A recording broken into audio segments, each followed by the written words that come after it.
The plane lurched violently, engines screaming like a beast in agony, and in that split-second drop, my seatmate's hand shot across the armrest. Not to grip it, but to seize mine, his fingers interlocking with a desperation that felt like drowning. "I can't die like this," he whispered, his voice cracking over the roar, eyes wide with a terror that wasn't just about the storm outside. His grip tightened, pulling me into a secret world mid-air, where strangers became saviors, and one touch ignited a fire that would burn through everything I thought I knew about love, loss, and the lies we tell to survive. I was Aaron Hayes, 28, a graphic designer from Chicago who'd boarded that United flight from O'Hare to Seattle with nothing but a laptop bag, a half-read thriller, and the nagging ache of another breakup still fresh in my chest. The kind of breakup that leaves you scrolling Grindr at 2 a.m., wondering if you're wired wrong for anything real. I'd splurged on a window seat in Economy Plus, hoping the view of endless clouds would drown out the noise in my head. But Turbulence had other plans. The guy next to me, Connor, he'd mumbled when we boarded, looked like he'd stepped out of a Patagonia catalog. Tousled dark hair, a jawline that could cut glass, and green eyes shadowed by exhaustion. He was fiddling with his phone when the first jolt hit, some Midwest storm cell we'd punched into without warning. Flight attendants were still buckling in, their smiles strained, when the captain's voice crackled over the intercom. "Folks, it's gonna be a bumpy ride for the next 20 minutes. Please remain seated." That's when it happened. The plane dipped, my stomach flipped, and Connor's hand found mine. Not a casual brush, full-on palm-to-palm, like we'd been lovers for years. His skin was warm, calloused in a way that spoke of manual labor or maybe just gym weights, and he didn't let go even as the cabin lights flickered. I froze, heart hammering not from the drop but from the intimacy of it. Who grabs a stranger like that? "I'm sorry," he gasped, finally releasing as the plane leveled out, but his eyes lingered on our hands, like he'd seen a ghost in the space between us. "Panic attack. Haven't flown since." "Shit. It's stupid." "Not stupid," I said, my voice steadier than I felt. "Happens to the best of us." I flexed my fingers, the ghost of his touch lingering.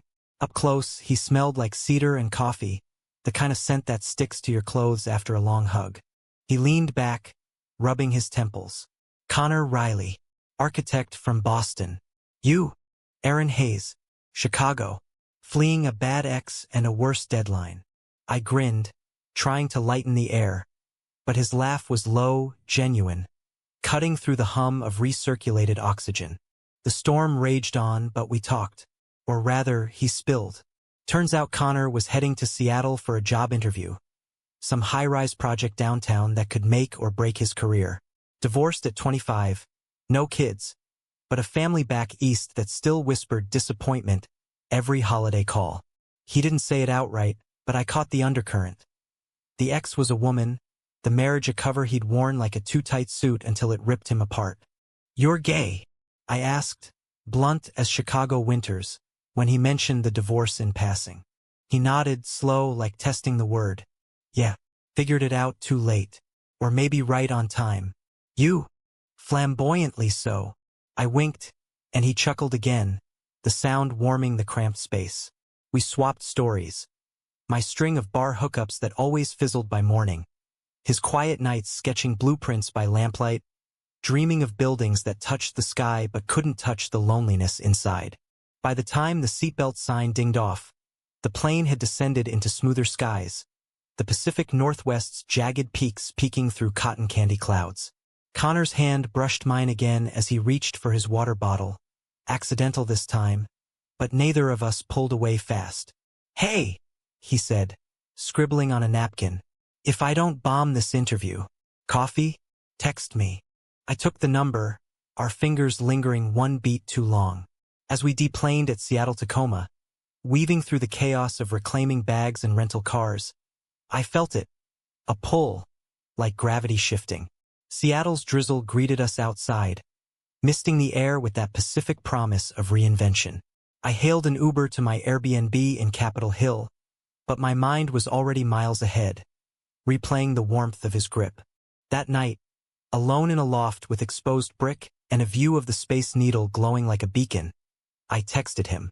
Survived the storm. You make it to your hotel without another panic? His reply came fast. Barely. But yeah. Drinks tomorrow? Pre-interview nerves. I said yes before I could overthink it. The next evening, we met at a dive bar in Belltown called the Rusty Anchor. Neon signs flickering over scarred wooden booths. The jukebox crooning Springsteen like it was 1985.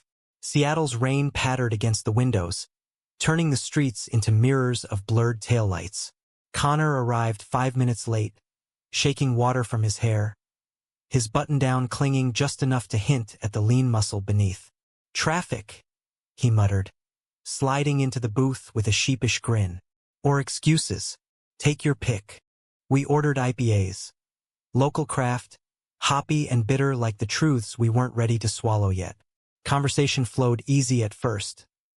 His interview that morning, a panel of suits grilling him on sustainable designs and seismic retrofits. He'd nailed it, he said, but the doubt in his eyes said otherwise. I shared my freelance gig, mocking up album covers for indie bands that paid in exposure and ramen. Laughter bridged the gaps, but under it simmered something electric, unspoken. 2 beers in, the bar emptied a bit, the crowd thinning to locals nursing regrets. Connor's knee brushed mine under the table. Accidental? Intentional? And stayed there.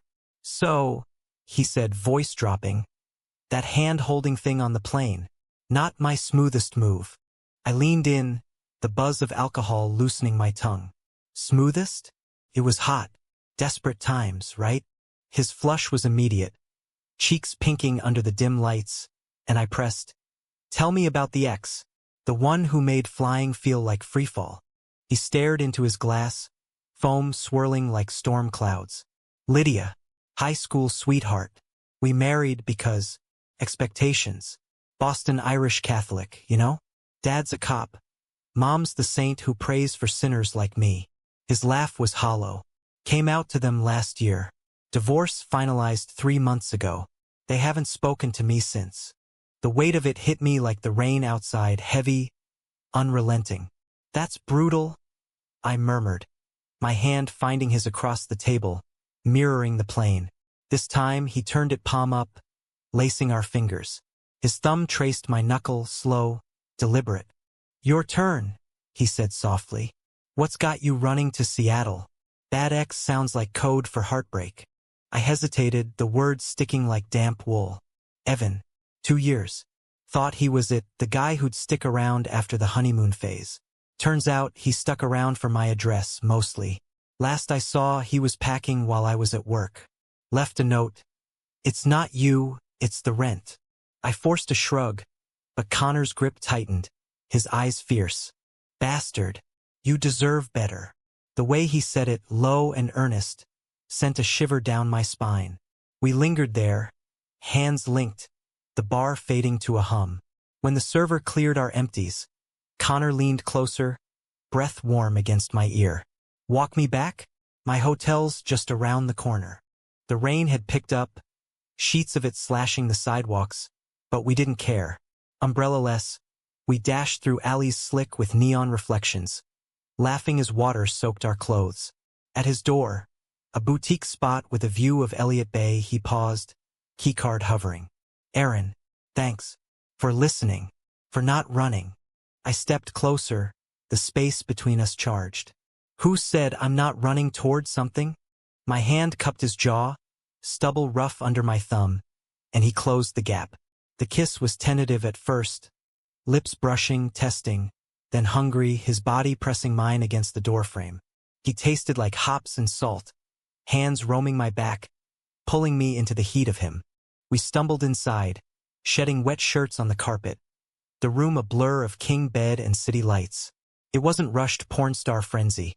It was slow, exploratory. Fingers mapping scars and freckles, whispers of, "Is this okay?" amid gasps. Connor's body was a revelation. Toned from runs along the Charles River, tattoos snaking up his ribs. A compass rose, inked post-divorce, pointing nowhere but forward. I traced it with my tongue, earning a moan that vibrated through us both. After, tangled in sheets that smelled of hotel starch and us. He held me close, chin on my shoulder. "This feels dangerous," he murmured, voice thick with sleep's edge. "Dangerous good?" I teased, but his silence stretched, heavy. "Dangerous real." We dozed like that, rain lulling us, until dawn crept in gray and unforgiving. The next week blurred into a montage of stolen moments. I extended my stay, freelance perks, and Connor's interview callback turned into an offer. We explored Seattle like lovers in a rom-com. Pike Place fish-tossing at market dawn, ferry rides to Bainbridge with thermoses of coffee, hikes in Discovery Park where he'd sketch fallen logs while I snapped photos. Nights were ours. Cooking pasta in my Airbnb kitchen. Wine-fueled debates on Frank Lloyd Wright versus Zaha Hadid. Bodies colliding in the dark with a tenderness that scared me. But cracks showed early. Connor's phone buzzed constantly. Texts from an unknown number he silenced without a word. "Work," he'd say, but his jaw clenched. One evening, post-sex glow fading, I caught him staring at a photo on his lock screen. Him and a woman, arms linked at a wedding, smiles brittle. "Lydia?" I asked, casual as I could. He nodded, locking it away. "Just closure stuff. She's moving on. Good for her."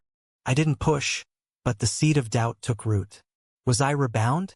A Seattle fling before he jetted back to Boston's ghosts? Still, the pull was magnetic.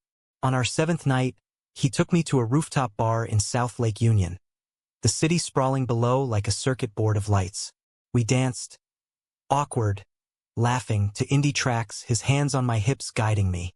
"I could stay," he said suddenly, mid-song, breath hot on my neck. "Screw Boston. Build here. With you." My heart stuttered. "Connor, I'm serious." His eyes locked on mine, vulnerable. "I've never felt this. Seen." We kissed under the stars, Seattle's pulse syncing with ours. And for a moment, I believed in forever. But forever's a luxury for fools, and we were just two guys playing house in a city of transients. 2 weeks in, the call came. Connor's firm in Boston counteroffered.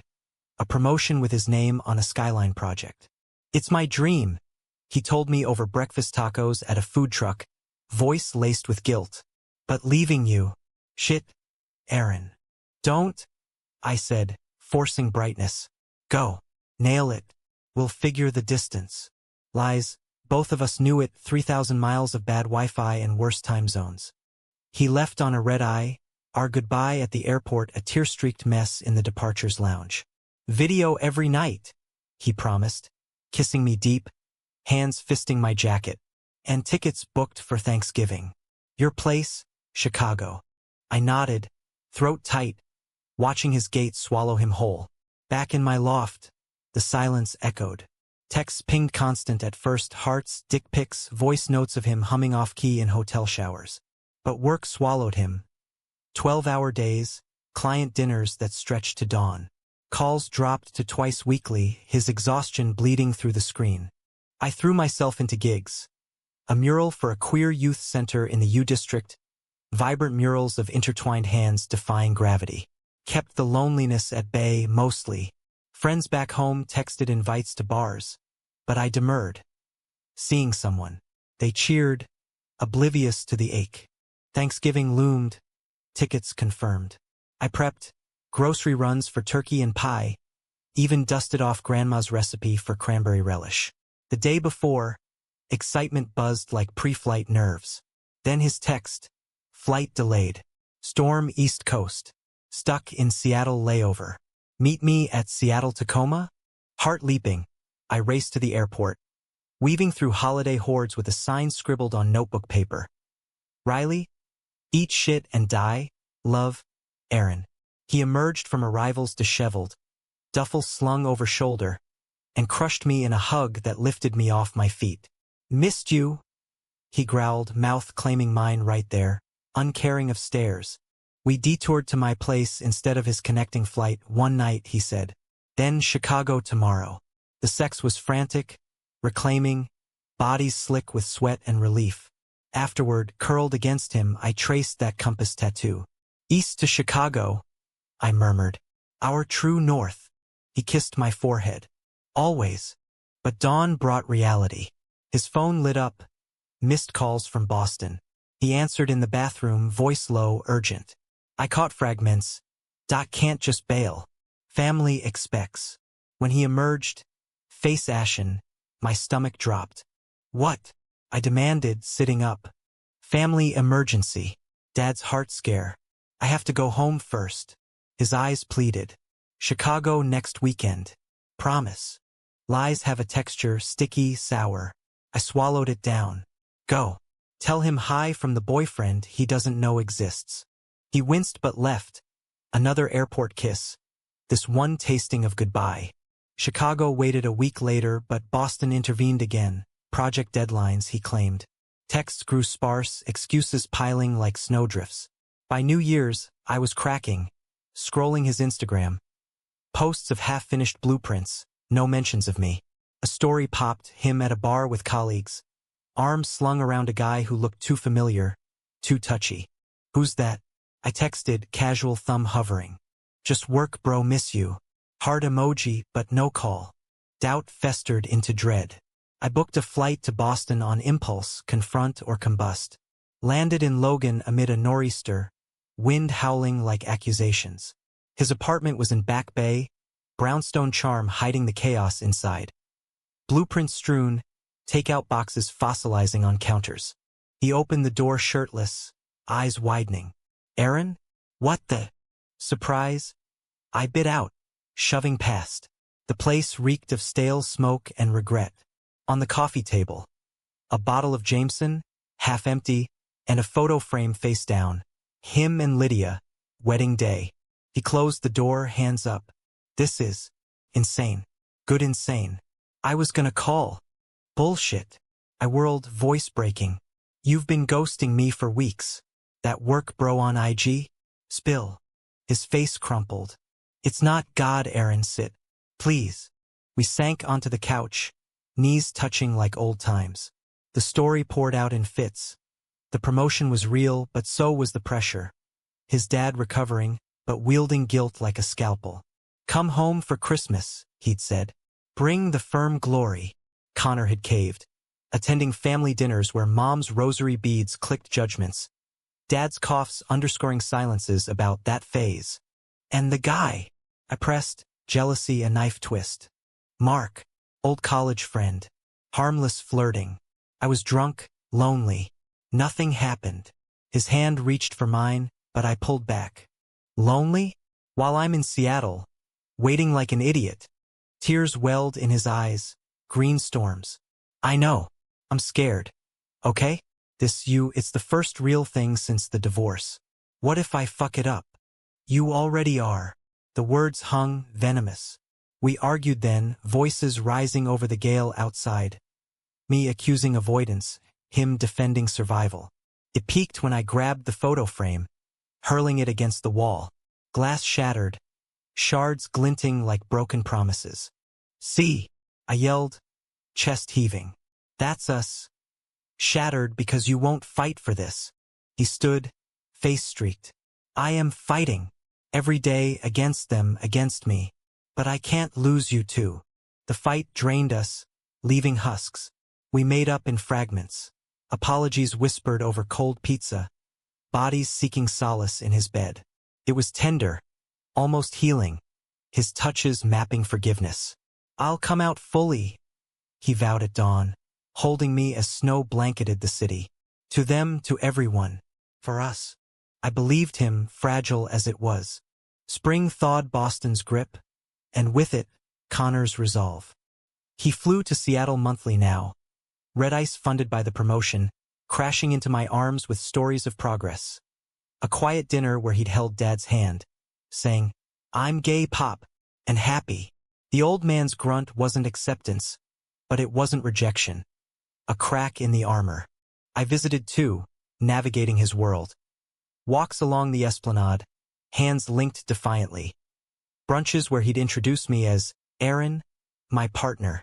Whispers followed, but his chin lifted higher each time.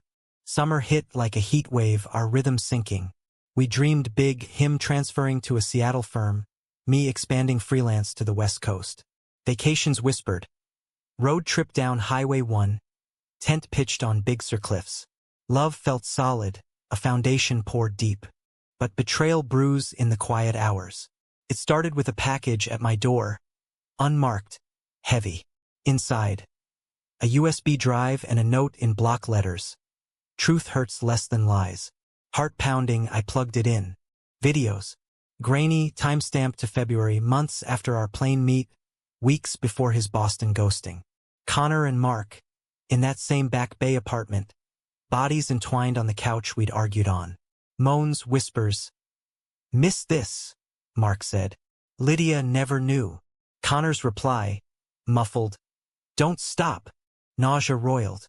I watched twice, masochistic, memorizing the curve of his back arching. The way he gasped. Sounds I thought were mine alone. The USB had emails too, Mark's, pleading for more. You're not over her, but you're over him? No reply from Connor, but the dates damning. Rage blurred my vision. I called him voicemail, of course, mid-site visit. We need to talk. Now.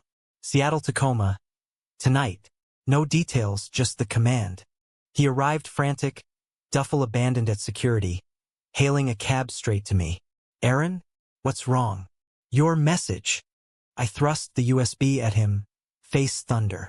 Watch it, then explain. In my loft, laptop open, the betrayal played out again, his color draining with each frame. When it ended, silence screamed. Mark cornered me. He started, voice wrecked. After a bad family night. I was wasted, vulnerable. It was one time, one mistake. I swear, nothing since.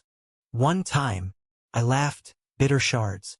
While I was building murals for queer kids, preaching visibility. You were screwing your closet case ex-roommate. It's not. He reached, but I recoiled. Don't. You lied. Every kiss, every I love you, built on this. Tears hot on my cheeks. I paced, the room closing in. Was I just the rebound after Lydia? The plain guy to fill the void? No. He dropped to his knees, grabbing my hands. God, no. You're everything. That night, it was self-sabotage. Fear I'd never be enough. For you, for them. But I ended it. Blocked him. Chose us. Chose? I yanked free, storming to the window. Seattle's lights mocked me, vibrant, indifferent. You chose silence. Let me fall deeper while hiding this. Thunder rumbled distant, mirroring the quake inside.